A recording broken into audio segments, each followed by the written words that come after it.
How often do you get frustrated as a customer? Or possibly your customers get frustrated with you. Of course they wouldn't, but they might. When Good Service is Good Business became a #1 bestseller in a few countries, journalists and audience often asked me how I came to write it. And no one was more surprised than me that it did well because, hey, I was expelled from English in high school, where I had part-time jobs in the service sector as a dishwasher and waitress to pay for university, where a customer-centric work ethic was drilled into me before I'd even heard the word customer-centric. Fast forward many years, when IBM posted me to Japan, at the time the quality movement was just emerging, I became totally ingrained in a culture where I didn't just intellectualize the concept of service quality, but I lived and breathed it every day, where the word customer actually translates into honored guest in one's home. So when I returned to Australia, I felt compelled to improve service levels, to lift our game, to be more globally competitive, initially speaking to IBM staff, then IBM customers, when a publisher approached me to write the book. Back then, I could never have imagined being invited to speak on service quality to Rolls-Royce.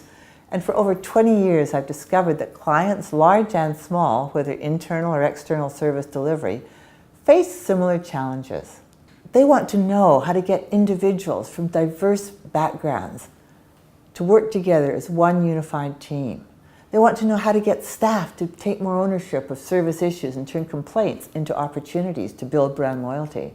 How to combine the high tech with the high touch through authentic engagement.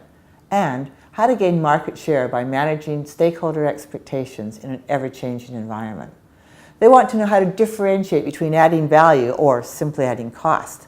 How to make minor improvements for major impacts, and to embrace continual improvement. As I've said so many times, the 7 most expensive words in any business are, "We have always done it that way." Every organization is unique, but I've discovered over the years that they have many similar challenges dealing with the complexities of human behavior. When speaking at business schools around the world, or household corporate names, or small business associations, I used to only speak about business outcomes. But now they often want to explore how to keep customers for life, but keep a life for yourself. Because for most employees, a job isn't enough these days. They want to make a living and make a difference. And you know what? The research shows that happy employees yield happier customers, which yield more productive organizations.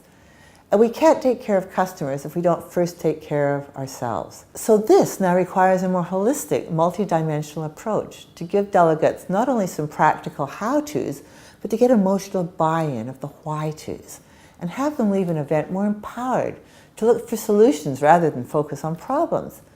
These days, I seldom speak just about service to your customers, unless, of course, that's your brief. But I incorporate service to your team, your community, and service to yourself. Of course, customers' engagement has changed since the book was first published and updated, and clients request a combination of merging innovative service delivery ideas with back to basics, sort of a back to the future. Their teams still need reminders that service is not subservient, but being useful. They need to be reminded that service isn't the soft, touchy-feely stuff, but can boost the bottom line and increase market share without increasing cost. You know, I was in sales at IBM for many years, and I was taught how to close a sale. And I'm not saying that isn't important, but these days it's just as important to open a relationship for long-term repeat business. I've been fortunate to get that repeat business and referrals from clients who've become good friends. Of course, their expectations have changed over the years because expectations of their clients have changed. So the bar is constantly going higher. But many things haven't changed. Audiences still need a mix of facts, stories, and laughter to be reminded that the end user customer still pays their salary, and it's still absolutely essential to genuinely care by putting yourself in the customer's shoes. Hey, I care. I don't have a magic wand and won't promise you a quick fix, but I can promise a shift in thinking by combining baby boomer wisdom with Gen Y energy to turn common sense into common practice. Hey, good service is good business, but great service is great business.